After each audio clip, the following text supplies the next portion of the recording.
Welcome to my presentation on database governance and related things. I'm an associate professor at DePaul University in Chicago, and I'm going to warn you right now, compared to all of the cool hacks and applications that you see here, databases have been my research subject for 20, 25 years, I don't know, a while, and it's just not that exciting. Like, the database is a thing on the back end of the actual application you're using. So people in graphics and HCI and such get to do such cool presentations. But we'll try to make it as fun as possible. So the specific thing that my research has kind of led me to. We started out with doing a lot of forensic work and doing like storage reconstruction. In fact, I was at CypherCon 2.0 talking about our forensic tool for databases. But as we tried to figure out essentially what do people have to do, they're trying to find good applications for this work, turns out that most people care about compliance mostly because they're made to care. So essentially you have to check the boxes, you have to be able to show that you're following various rules, and I think everyone's favorite is probably GDPR, and its equivalent CCPA in California. But in general, there's a lot of policies and a lot of requirements about how the data should be managed, stored, controlled, processed, and so on. That might be coming from internal organization requirements or from all the fund laws, and sometimes a combination of the above. You might also have some custom requirements, say like if there's a pending lawsuit, you may have to preserve the data. And so the part that interests me is kind of crossing the boundary between the policy and the actual implementation, so that within the database where the data is actually kept, as I'll argue in a second, the policy is easy to implement because you kind of have this very interesting separation. On one side you have people setting policies saying those are the rules, and one of my colleagues is an attorney, and so she can always present that side. But on the other side you have the actual technical people managing the data, mostly people like database administrators or otherwise like anyone technical who would be happy to follow the rules, but don't necessarily have the right tools to translate the policy. Did that as well, yes.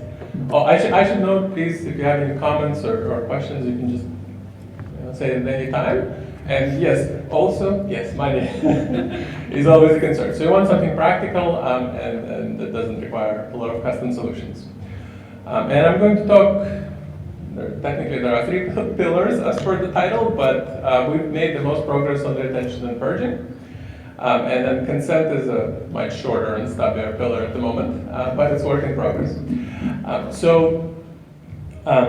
Just as a brief definition, retention refers to, we have a policy that says data must be kept for 3 years, 5 years, depending on the type of data, like employment data or interview data might have to be kept for X number of years, according to either law or policy or some state requirement, who knows.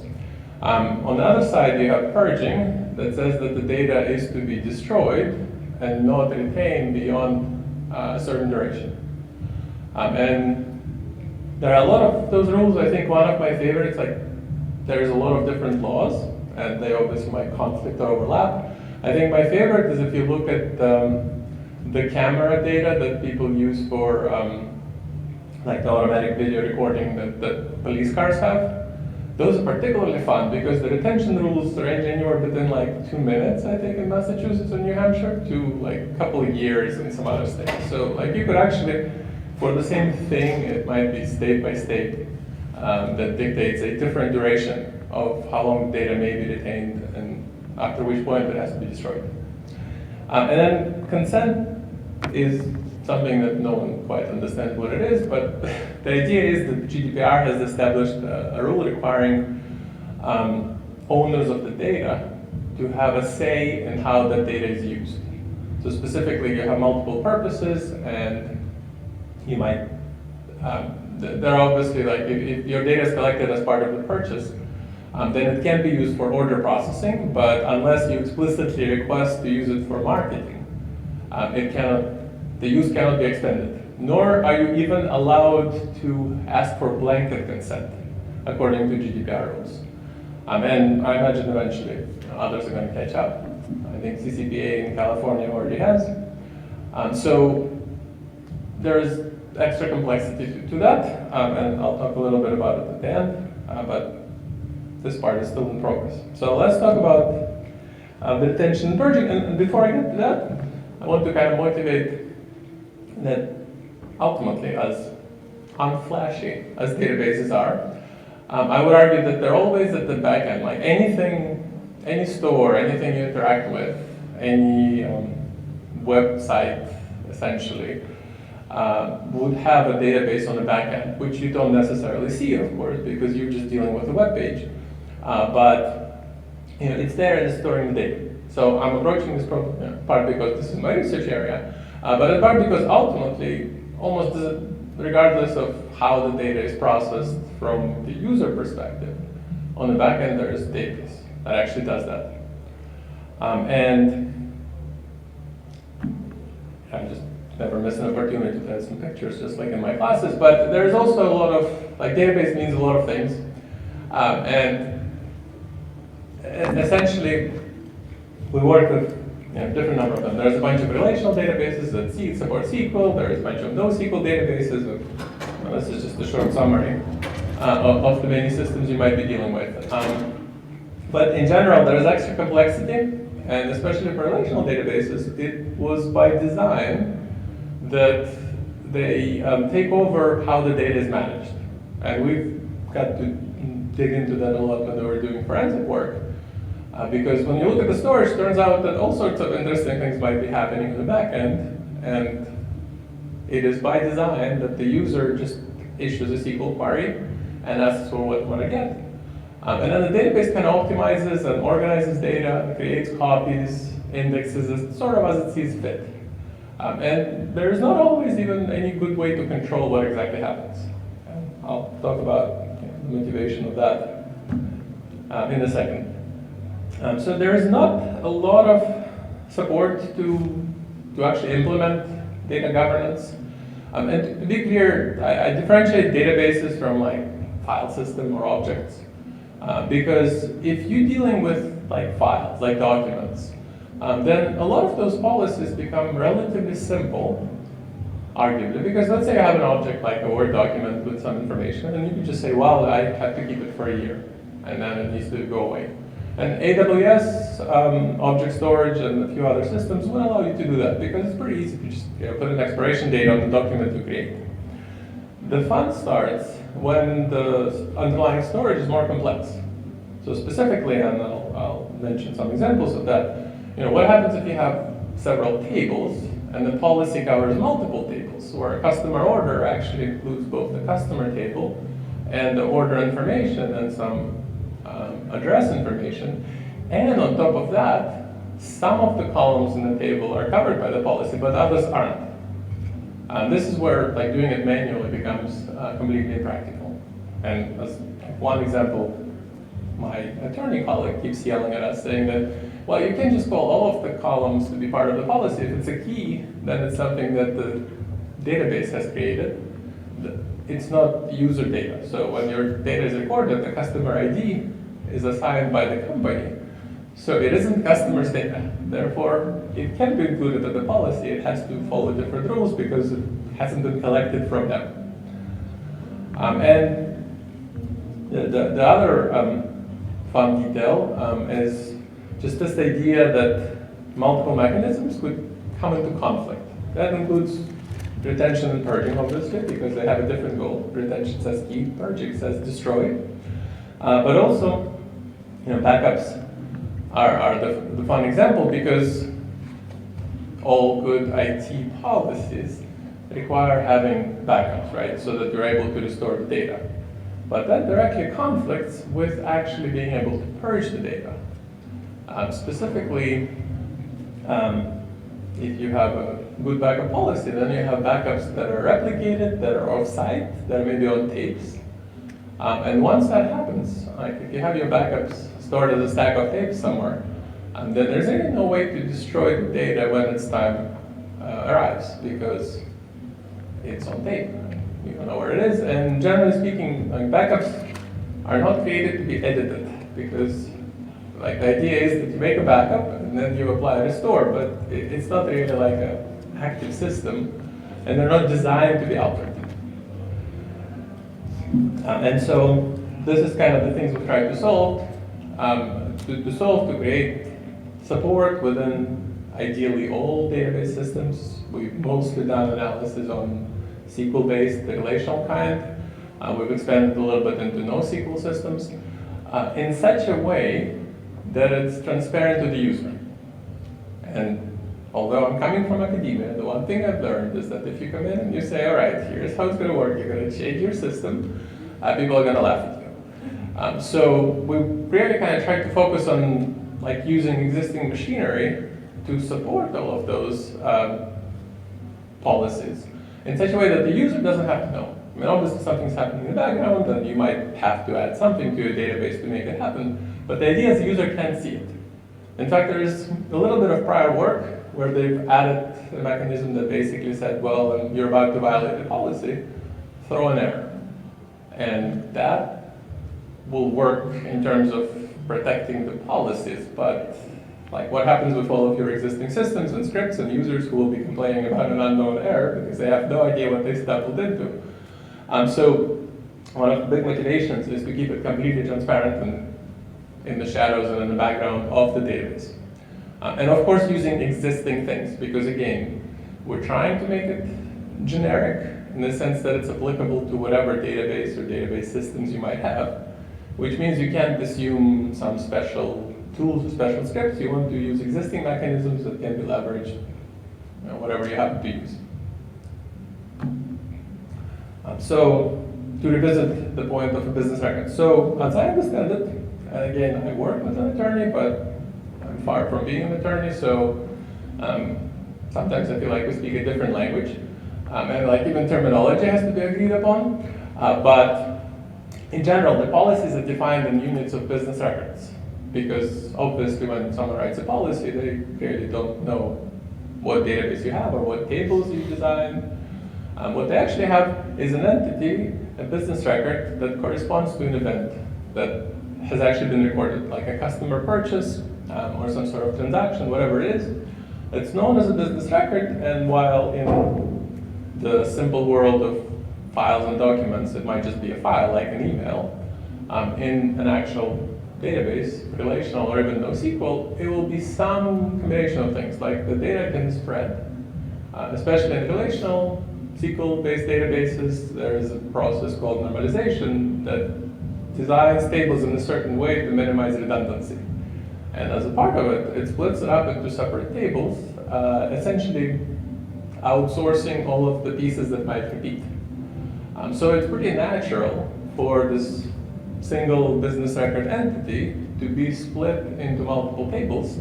And as I mentioned before, what makes it particularly fun is that it's also possible that different columns fall under different rules. And so obviously you have to be fine-grained enough to actually match that.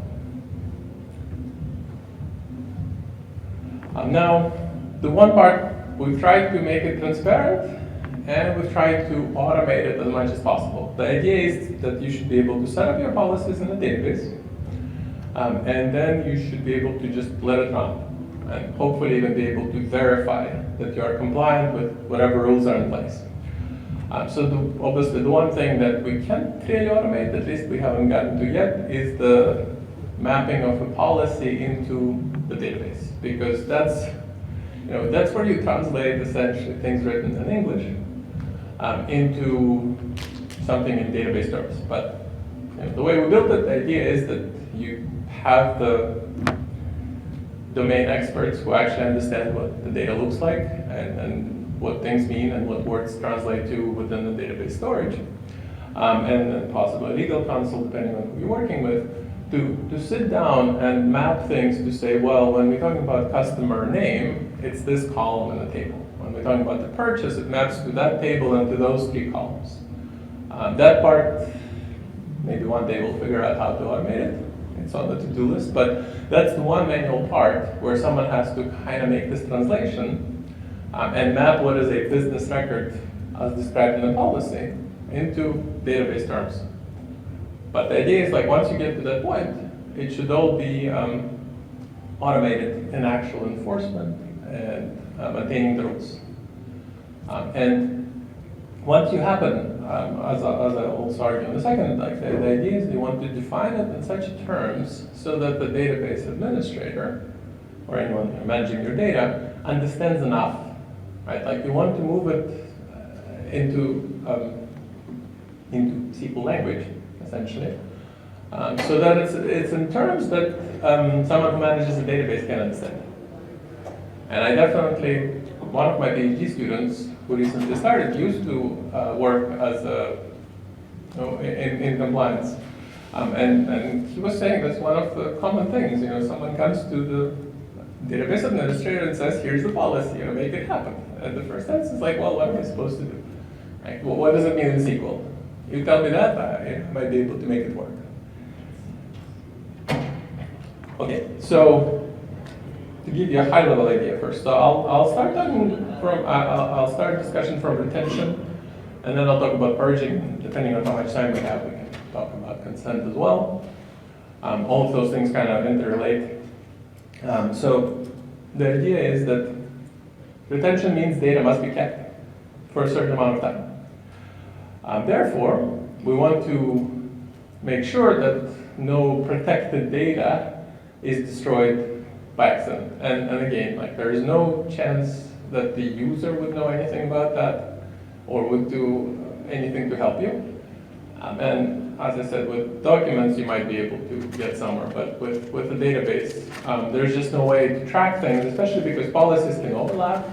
Like it's possible that a column in a database table falls under multiple policies with different durations, in which case you have to pick the minimum or the maximum depending on whether it's retention or purging. So even if one was willing to manually map the policies, you still, you would have to track multiple of them, see if they conflict, and things like that. So the idea is that you set up your policy, and I'll talk about, do I have that? Yes, I'll talk about it in a second. You set up your policy in some SQL terms that database administrator understands, and then whenever the data is deleted or updated, depending on the policy, some policies also require you to keep track of any changes. Others might just say, well, this data can be destroyed, but if it's updated, it's okay. It depends on the system, on the policy. But the idea is that anytime essentially something that should not be deleted is deleted by the user, you quietly move it into an archive table. And you let the original query proceed as it went. So I issue a delete. The database checks whether something needs to be retained. If not, nothing happens. If it does need to be retained, you make a copy of only the relevant pieces into an archive table, and then everything proceeds as necessary. And most importantly, the user does not know any better, because either way their delete succeeds. It's just that if they deleted something that should be around, it will survive in the archive. And then the archive tables, and as a kind of small and unexpected bonus, it turns out that you can expect performance to be a little bit better, because if the data that's been archived, it's not going to be actively used, and it's actually better to keep it away, because then your active tables are smaller as a result. So it's essentially a win-win. And then should you receive a request for data that you no longer have, then you can go into archive and check. And yeah, this.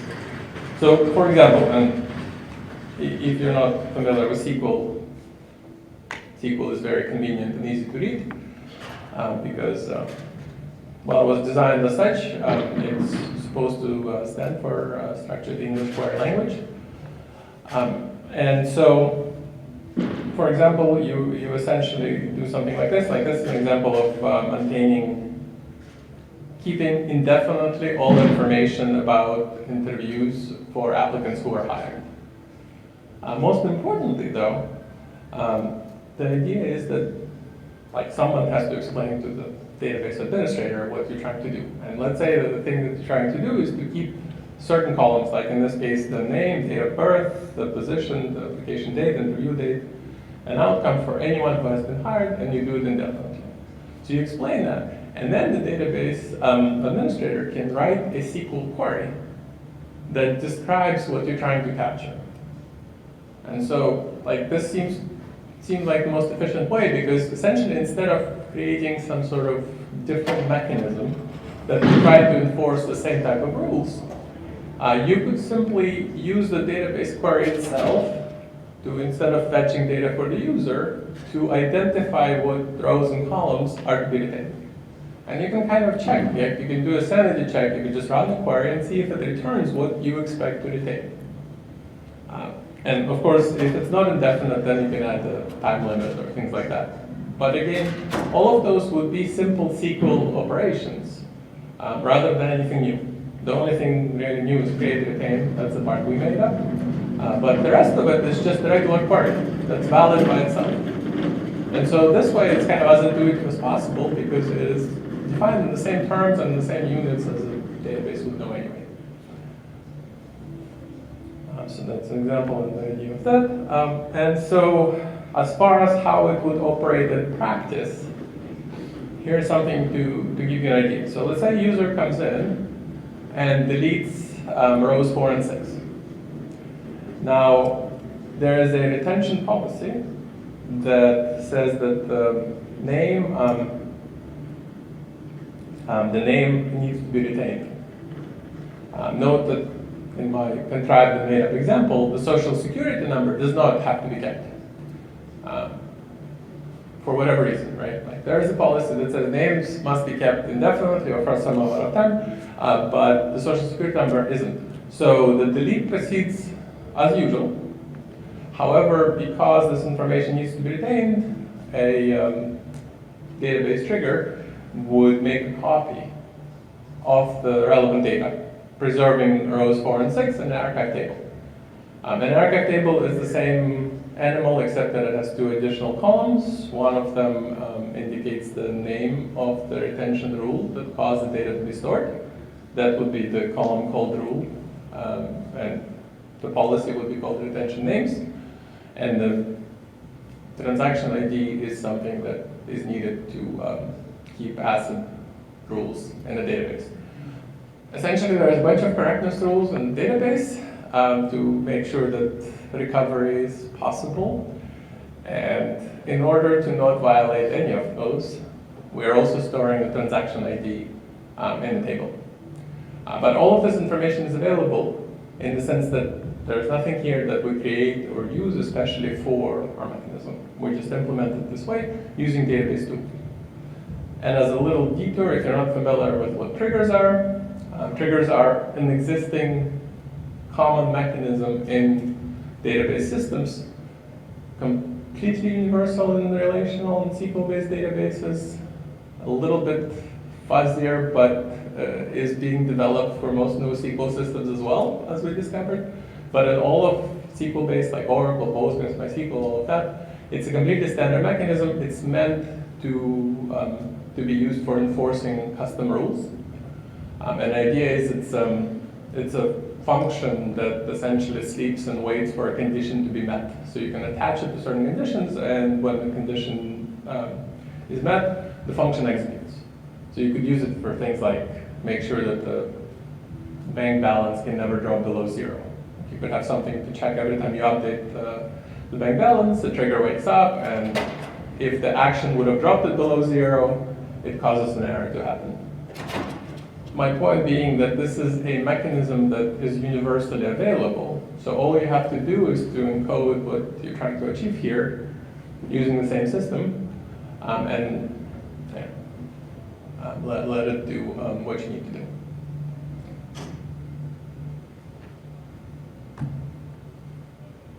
All right. So for all of those operations, as I said before, so you can attach a trigger to an event, and the event could be things like delete or update or insert on the table, so that we can attach a trigger for delete and update operations. And anytime a delete or update happens, we can check against the policy whether the value is under policy.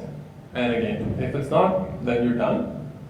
And the policy is just a SQL query. So the good news is that you really can't go wrong. Like if the database would have to tell you exactly what's currently covered by policy. And then anything that needs to be retained is shuffled into archive. And at the moment, to keep things simple, if there are multiple policies covering the same piece of data, we simply make 2 copies. And this way, it's not possible for policies to conflict. If you're wondering, why that would make sense, like there is some performance overhead to that. So there's definitely something to be optimized here. But in practice, it might actually make sense because value might be under multiple policies, and those might be different durations. So customer information might have to be retained for 3 years due to a state law, and for 5 years due to a company policy. So in an ideal world, we'll figure out a way to not create extra storage when things overlap. But you do have to watch for that, because essentially, if the data is being destroyed after 3 years, you would violate the 5-year retention, so you have to keep an eye for overlapping policies. And then once anything is in archive, at least at the moment, the idea is that all of this data is read-only. You shouldn't really be modifying the archive. At least we're not aware of a reason why you might have to mess with the archive data. And then in order to not let data stay for too long, you need to have a process that periodically gets rid of data that's at the end of its life cycle. Because once you put something into archive, it will stay there indefinitely unless you get rid of it. But that part is easy. You can just go through and destroy things that have exceeded their retention period. All right, so let me talk about purging. Purging is going to be more interesting because there's a little bit of extra additional complexity to that.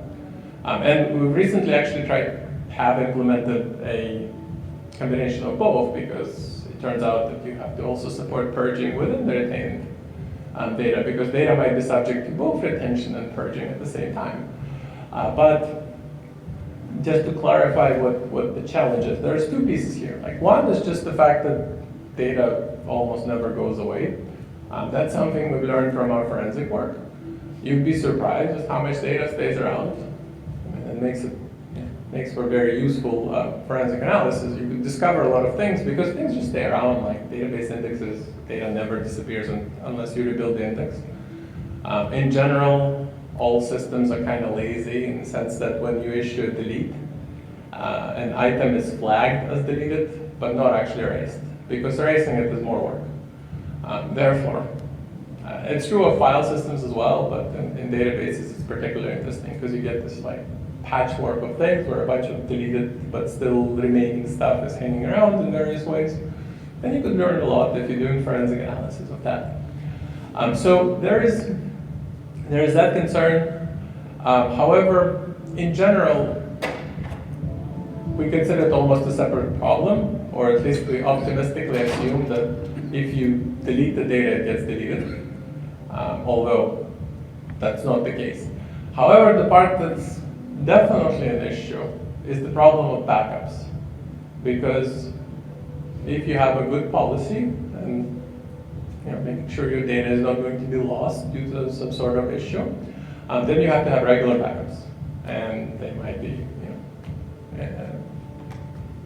locally stored backups, but for good data survival, you probably have some cloud-based or offsite backups. And if you think tapes are not being used, then one of my PhD students says in Argonne National Lab, where he works, they have piles and piles and piles of tapes. I'll get him to send me a picture sometime, so I can include it. So essentially, even tapes are still around, mostly because they're much cheaper. And so when something goes into backup, there is just no way to keep track of where it went, and you might have multiple copies because you do backups regularly. Therefore, who knows into how many places your data makes its way. So the primary thing that we're trying to solve here is how would you delete something that might have been backed up at some point. And to be fair, the actual solution for that is not something we invented, so something that's known as cryptographic erasure, which is basically this idea of encrypting something and then erasing it by deleting the decryption key. Right? Because you're not physically deleting the data, but since the decryption key is gone, then it's no longer accessible. And so here it actually works very nicely.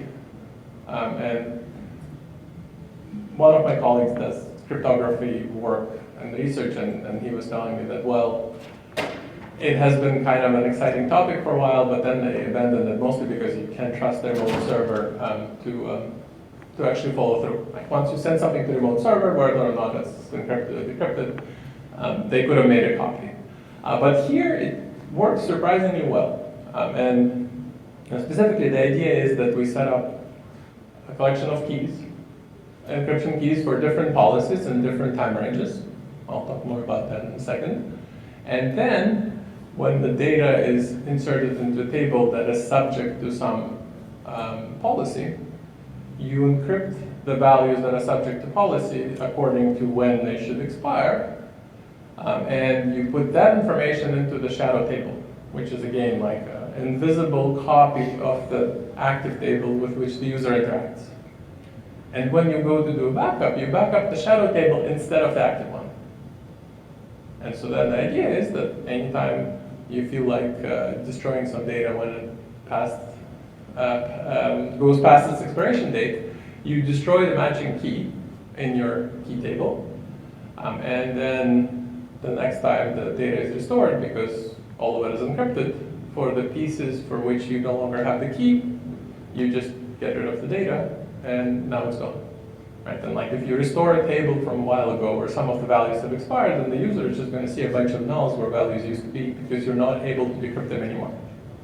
And the bonus, or kind of the nice part of all of this, is that it doesn't matter how many copies there are, it doesn't matter where they are, right? You just destroy the key that matches your policy, and that automatically and remotely erases any piece of data as long as you properly encrypted it on your behalf.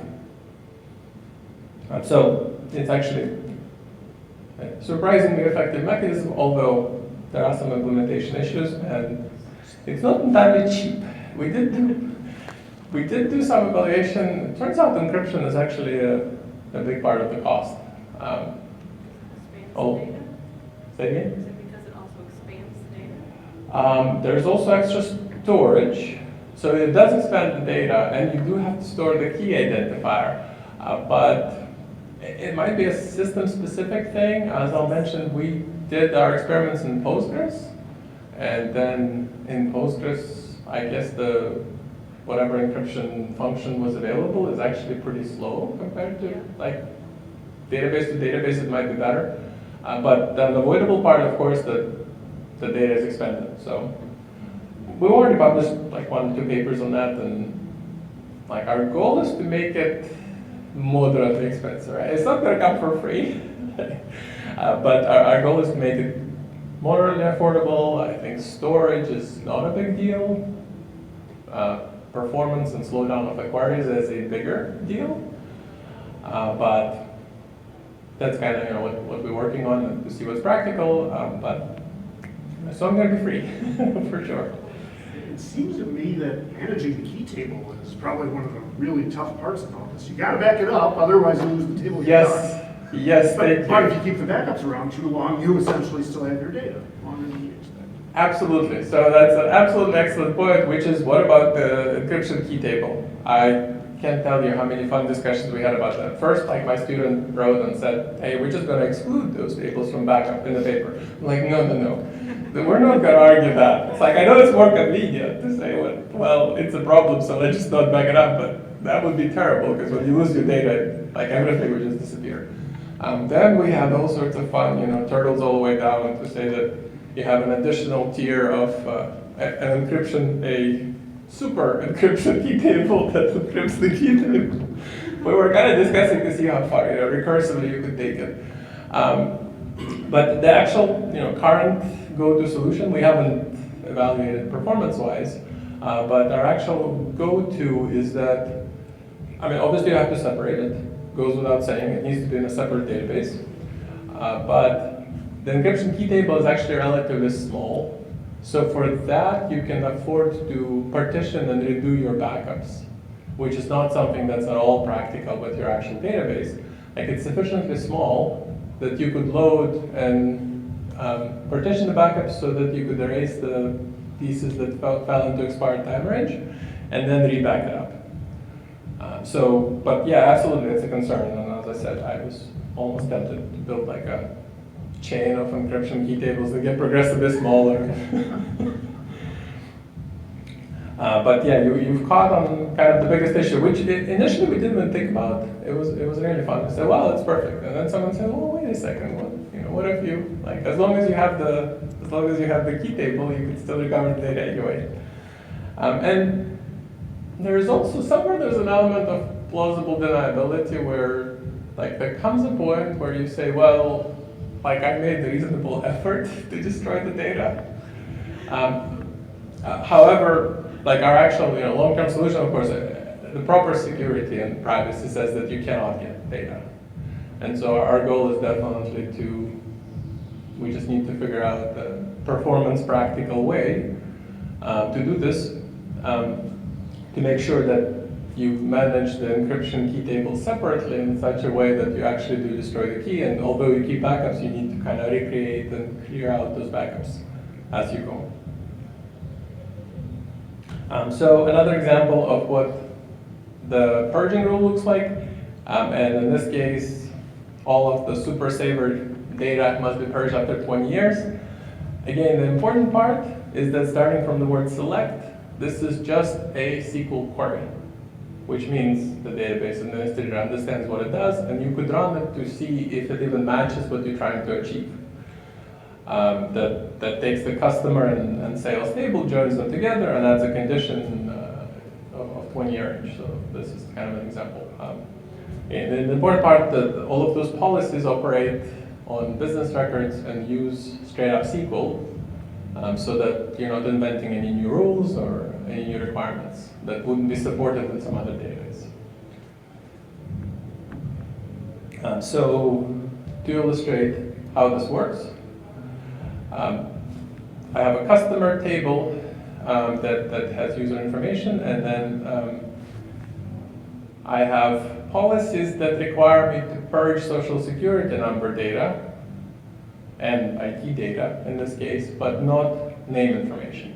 So the shadow table has all of the same columns, plus the expansion part is that for every value you have to have not the decryption key, but the identifier that points to the encryption key table. That essentially says what key is to be used to decrypt the value. So on the left you have customer information, on the right you have the 3 columns plus the 3 additional columns that specify that, for example, to decrypt the social security number from rows 2 and 4, you would have to use the key identified as X15. And in this case, let's say they're both under the same policy, which means that when this key in the actual table is gone, both of those will be purged. And so the customer shadow table, the one with encrypted data, is the one you back up. And as of now, the encryption ID of -1 means that this data is not subject to any purging rules. So then you can just have it as is, it doesn't matter, it will never be destroyed. And then should you restore at the time where the ones highlighted in red, X3, X15, and X22 are gone, then you're not able to decrypt the data. And so you restore the data accordingly. In row number 3, or I guess ID 6, the key was also purged. And essentially, like, if either the whole row or some critical parts of the row, like the identifier itself, is gone, then the row goes away completely.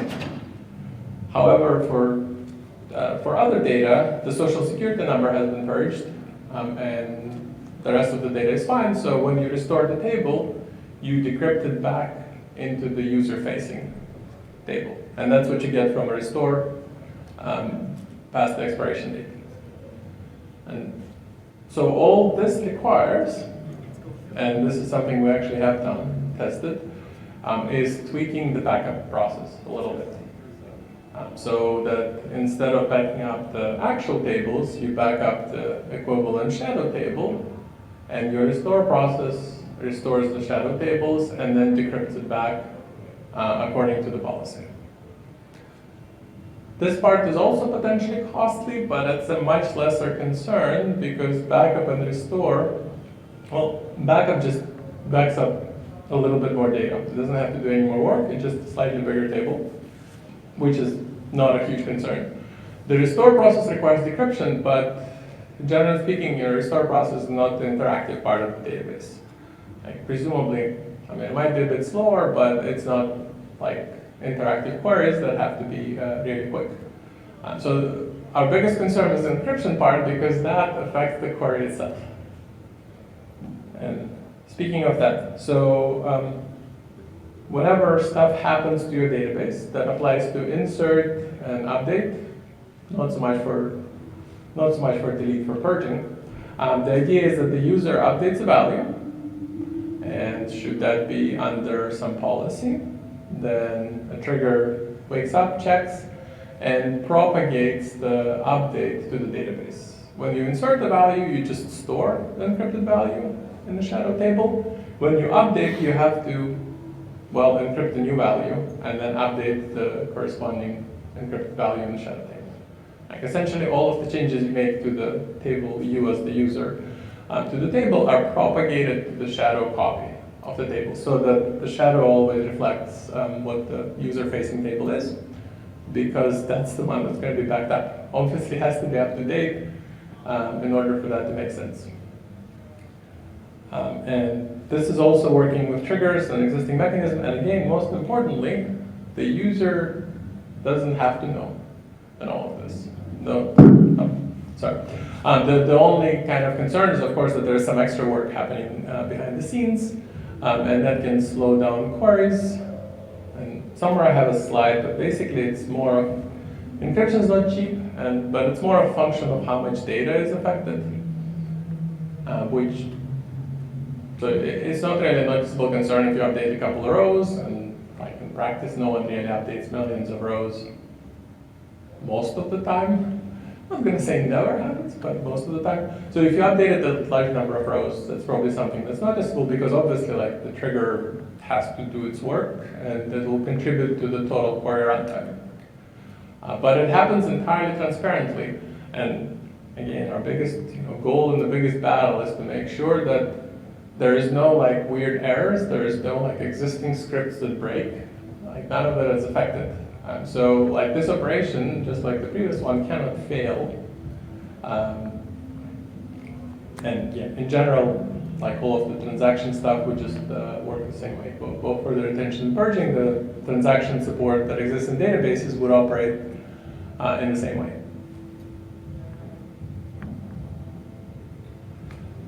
So in sum, I think we already covered that, but if something doesn't fall under policy, then your job is done, although you still have to propagate it into the shadow table.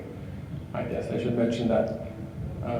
Where is it? Yeah, like over here. So if someone updates a name, it's not under any policy, so you don't have to do any encryption, but of course you do have to update the shadow table so that the name matches in both tables. Oops. And then, should there be multiple policies? Unlike with retention, where at the moment, at least, we just store multiple copies, for purging, it's even simpler. You just have to reconcile multiple policies to see which one wins out. And hopefully I got it correctly. We always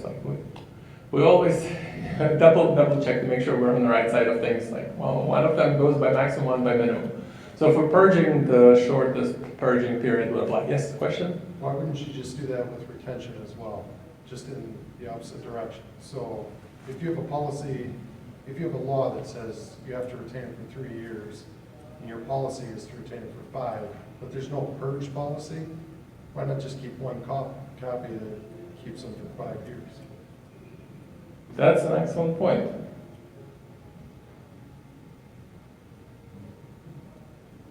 You're asking an excellent question. Off the top of my head, I'm not sure. I feel like we must have had the reason, because obviously this is easier, right? So you're saying that if you have a 3 and a 5 year retention policy, you just retain it for 5 unless otherwise requested? Avoid redundancy. That does make sense. We do make multiple copies. So, yeah, that sounds right. I have to go back. Perhaps there is some reason that I'm forgetting, or maybe we just didn't realize that all this was staring us in the face. But yeah, I can't think of a. Just to keep the policies independent of each other? Right. So it makes sense if you have multiple policies, and I feel like I remember having some discussion. It's possible that like you could have an update to a policy. There was some debate that we had, like what happens if someone changes the policy? Can you still affect things that were already archived? But yeah, you're right. Sorry, I didn't mean to. No. You're absolutely right. It's even you're absolutely right, and I'll just have to go back and look at the paper to see if there is actually some clever reason that's like written there. But at a glance, yeah, it seems to make sense. Maybe because this paper was written after, and like in the first paper we didn't think of it yet.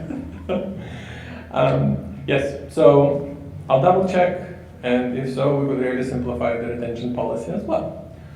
For purging, we're definitely doing that, at least, and apply the longest surviving policies. And again, some of the fun comes from the fact that you could have multiple overlapping policies within the same table. So like each individual value within the same record might be subject to different things. But obviously all of this applies to individual values. You can't operate in rows because you don't know how much it covers, and you could have 2 values side by side that are subject to different things. And then as far as the key management, there is a little bit more to it. Specifically, you can't really afford to essentially have an individual key for every value. Like that is also a discussion we had. Where I said, well, like technically it's a key per value, right? But the problem with that is that now you have double the database. At least, yes. If your database contains zillions of values, it's exactly zillions of keys where you literally have a key for every value, or at least every value under policy. So the way that we have that seems reasonably practical is to actually create time range buckets so that things under the same policy within the same bucket of time share the same key. So if you have 2 customer records on the same day that fall under the same policy, but they're separate records and they're like half an hour apart, then you have them share the same key. That is not a completely arbitrary invention, because I believe somewhere in GDPR they actually do mention that like a day-based thing is acceptable.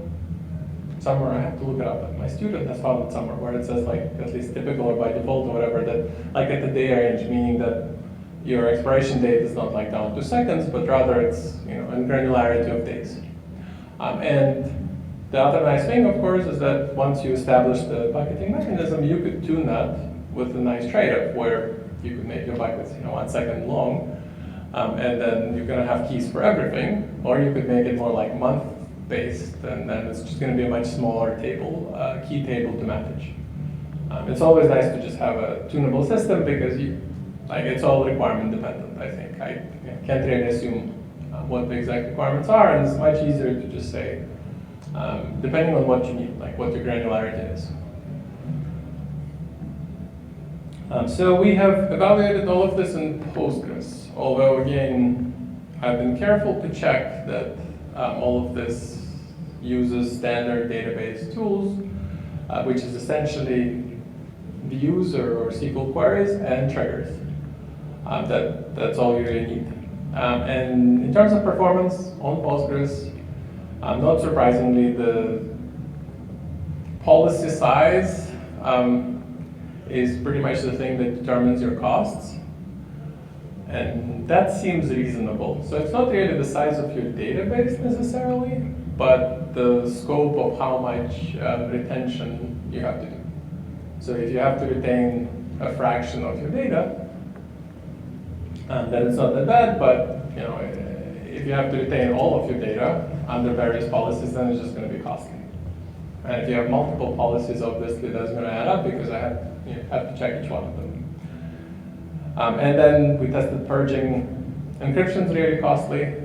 We're working to optimize it, but otherwise it all works, and we can manage. All right, so not going to go too much into that. I have another slide to talk about consent, but since I don't have so we don't have a lot of time. All right. In that case, I'll just briefly mention that. So we make sure all of this is compliant with transactional mechanisms within the database, so that nothing goes sideways, because obviously you can't violate existing guarantees. And we're currently working on tweaking, improving performance. Although for retention, we might have just gotten the solution right here to just go by the longest policy, but we were looking at trying to eliminate redundancy in some clever way, and having something maybe more efficient to propagate and encrypt data instead of using triggers, because trigger operates immediately. If you did something asynchronously in the background, it would be more efficient, but then you really have to juggle to make sure that you're not breaking any of the database existing guarantees. So I'll just add one more thing as a little example. So consent is something we're still working on. We have one paper under review. It's much trickier, but just to give a sense of at least of the fun and complexity behind it. So small example that we used. So let's say you have customer information that you've collected, such that the customers give you permission. Do not give you permission to use their data for marketing. So the consent is implied in the sense that if a customer gave you information when they placed an order, then they implicitly are giving you permission to use it for order processing, so you don't have to ask again. But if you want to use the customer data for marketing, you essentially have to have explicit permission. And I encourage you to go, especially euronews.com. We use the picture from their website because the thing that pops up has about 50 different things to choose from. Permission A, permission B, and then the whole list of, like, can we share data with the following partners, and a list of that as well. And so to just see why it's not that simple as far as consent goes, so let's say you have this customer data, and they have, for the data you do not have permission to use it for marketing. Now I have a query here, contrived and made up query, that's looking for people who are older than 40 and come from household of, I guess, greater than 2. I'm not sure what I was going for with 2.6, but a household above certain size. The point is aggregated data. So essentially, because the consent refers to revealing individual data, anyone who makes it, any particular user who didn't give you permission and makes it into output, is not, you should not be using or accessing their data. But any user who did not give you their permission, but who was only used to perform an aggregation, like some sort of average for the city and such, that is still allowed. So even though like the query is used for marketing, if none of the individual user data made it into output, if it might have been just aggregated, then it is in fact acceptable.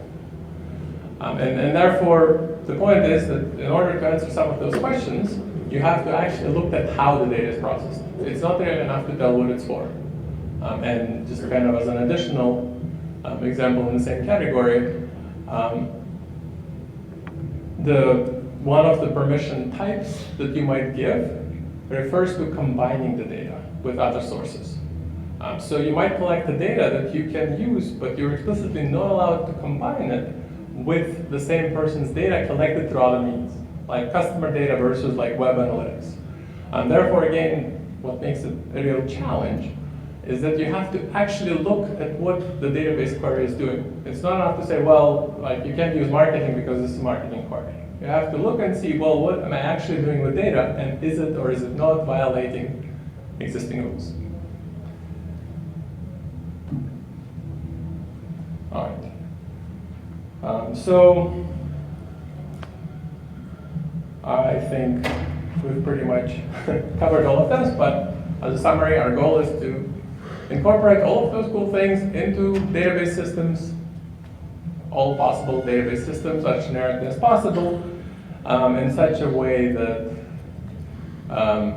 it transparently operates, doesn't break any rules, and is easy to support and hopefully at somewhat affordable overhead. All right, and at this point, if there are any more questions, I'd be happy to answer them. I think we have a few more minutes. Yes? So for like the encryption overhead, are you calculating that out? So if I had a recovery time that I needed to meet, which goes into budget, and I have to go hardware, all that other stuff, being able to calculate that so that when I'm speccing out the hardware component of it to meet that objective, I can actually calculate it off instead of, well, I know SQL backup to this. Now we've added that extra encryption piece because that's where we're going. I'm using that to add into the formula to determine, can I meet the objective with a $400,000 server, or I need to actually get a $500,000 server so I can meet that objective. Like that piece coming out to the people or being given to the appropriate people so they can actually meet those objectives. I see. That's an excellent point. So the question is, how does the decryption cost factor into objective of recovery and restore runtime? And this is actually one of the reasons I come to real world venues, because like this is not the first question that I come up with being in academia, and I'm aware of like additional real world requirements. So like the answer is no, we did not try to measure that, but yeah, it sounds like we really should. One of the problems is that it's a function of how much of the data is encrypted, which you would have to measure, but I'll add it to the to-do list to try to figure out, so try to estimate the extra overhead, which would in fact extend the recovery time. You're absolutely right, we'll have to have some sort of estimate, because unfortunately it's not even the function of your data, right, but like the amount of stuff covered under policy. And I understand that it's like whatever is going to be done then gives you a number, unless you know what that is. Right. It can't give you a number. Right. Yeah. See, this is again like the tricky part. I'm mostly worried about kind of the user query being slowed down, because I at least clearly understand that. Recovery seems. See, that was a naive thing to say. Recovery seems like the lesser concern, because you're not going to have like a user sitting in front of a terminal, but recovery guarantees having an actual deadline to meet. Well, then it's just as much of a problem, but like a different issue, because you're doing the overall data set. Yes? So if I understand correctly, when you're talking about making the policy and mapping that to a technical control, it's easier if the database administrator and the policymaker are in communications on how to describe the policy, like the SQL query inside the policy too, to make it easier to map to an actual technical control. Right, so the question is, is it better to have the database administrator and policymaker sit down and translate the text of the policy into SQL query? And the answer is yes. Not only is it easier, I think you pretty much have to do that, and that's perhaps the least automatable part. Because once it's, like our goal is once it's in SQL form, we can automate it through database tools. But if the rule says, customer data must be retained for 3 years, someone's got to tell you what that means, and they would have to put it into terms that database administrator can write a SQL query. In fact, it's required, and it's like the manual step that we currently have, especially because it's not just policymaker. Oftentimes, as I understand it on larger scale, it's also a legal counsel that sits down and says, well, is this column really a part of it, or does it fall under this policy?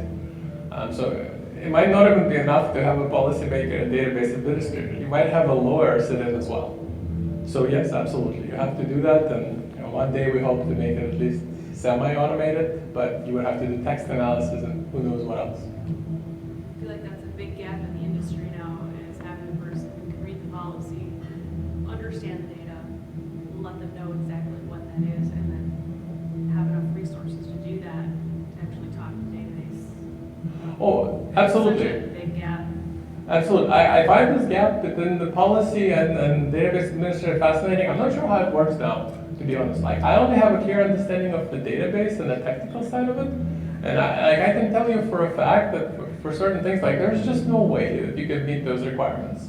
You've got the policy person who knows what needs to Yeah. get done on the policy level, and then you've got the people who kind of understand the data, the people who are managing the data, not know how much data they actually have to save, so how can they save the money, make those calculations, how much database or hardware do you need to have in order to save those things, how much is that going to cost over Right. time?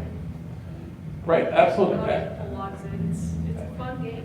Right, and again, it might be a little bit naive, but like sometimes I look at those policies and I can just react and say, like, as far as I know how database works, you can't meet this requirement. And then like from forensic analysis perspective, even if you think data is being deleted, it's just not. Like I know how much of it stays around, that there is just no physical way to meet the requirement. So the part we're trying to solve is you'd still have to do the translation part. You'd still have to sit down with database administrator. But the idea is like once you can kind of go back and forth and agree, then the hope is that like database administrator could both verify what is happening and have an easy tool to actually enforce it.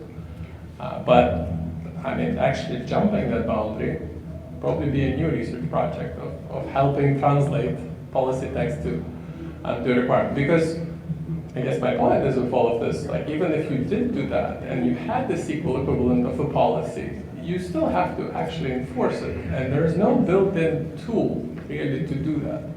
And at the end, when you're trying to save it, you're always asking, how can I save money? How can I save space? You know, and that's always where that comes back to. Yeah, unfortunately, yeah, this is not going to save space, I can tell you that. Like, it's going to cost extra. Like, all we're trying to do is to kind of keep a lid on how much overhead it is, and hopefully have some sort of proof, not just an implementation where we say trust us, but something which you can validate. To have like, someone comes in that you could generate a report and say like, we are compliant, here's a list of things, and like, we can confirm it. But obviously, and with that debate we also had when we were writing the paper and looking at overhead, and like ultimately we decided, well, like, it's going to cost you. Compliance is going to cost you, and hopefully, and again, my attorney colleague says that it's a process, and like people keep pushing, and eventually, one will be compliant. Because again, I can tell you for a fact that if you have any sort of purging policy, then like every backup must be in violation of it. I'm not a lawyer, but as far as I can tell, this is just the case. And like even if you have the best intentions, you can't really delete data for which you don't have a full inventory.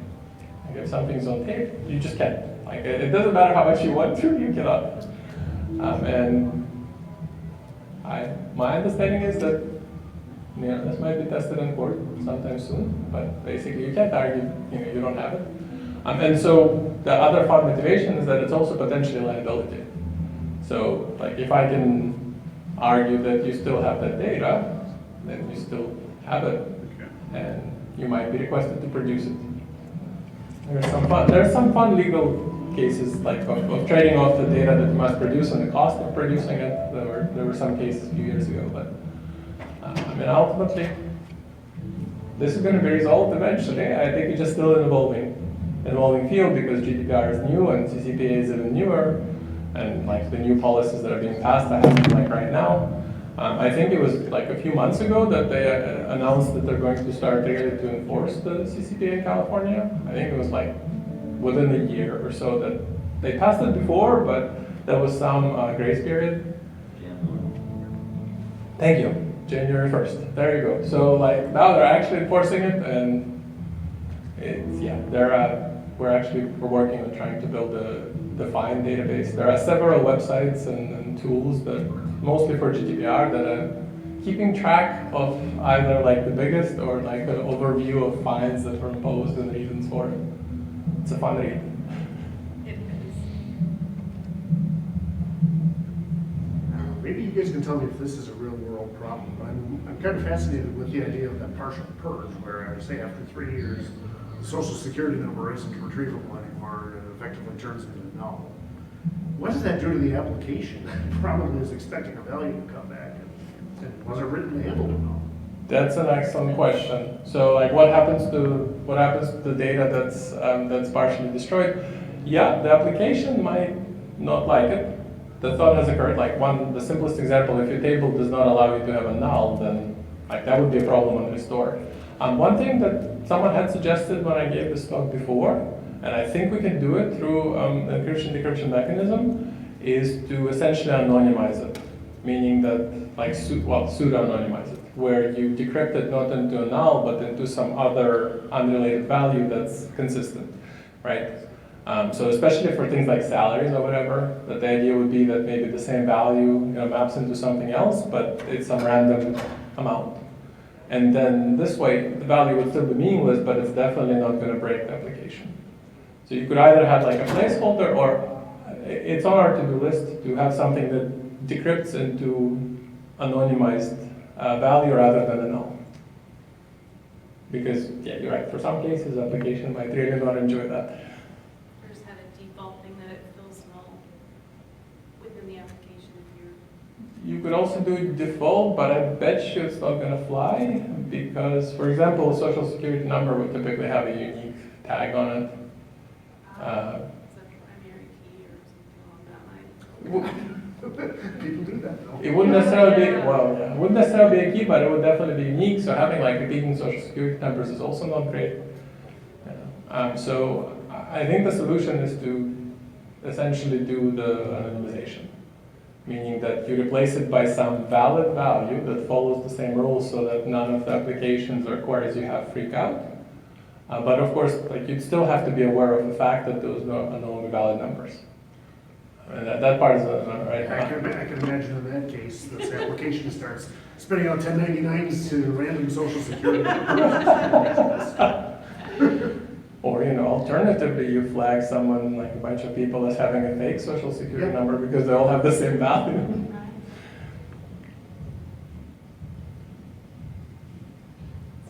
Interesting problem.